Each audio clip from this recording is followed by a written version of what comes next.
In this lesson, we're going to talk a little bit about post exploitation. Now that I have actually exploited a vulnerability, I am in a target system, there are a number of things that you can do with Meterpreter that are really helpful. We looked a little bit at dumping the hashes out.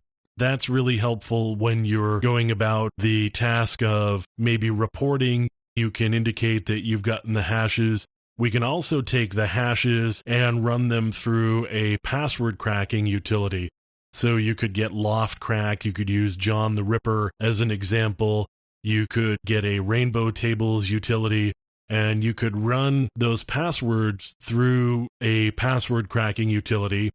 And once you've got the usernames and passwords, that may give you the ability to jump into other systems remotely, which is really nice. There are a number of other things that we should probably look at here. I want to look at maybe doing a port forward, for example. So I could do a port forward here.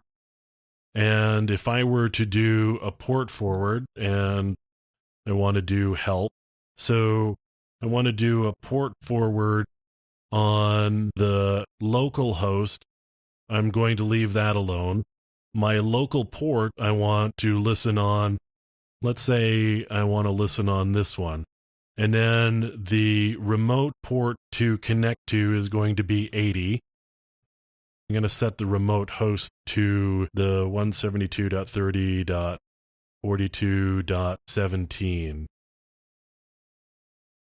And I forgot to put the add in. If I were to go over here, I could do a telnet to localhost on port 8888. And now if I were to do a get, you'd see that I got a web page back actually. I was actually able to connect to a port on the remote system by talking to my local system because I did a port forward. This port forwarding may actually give me the ability to connect to other systems if I were connecting to a remote host that was somewhere other than my local network.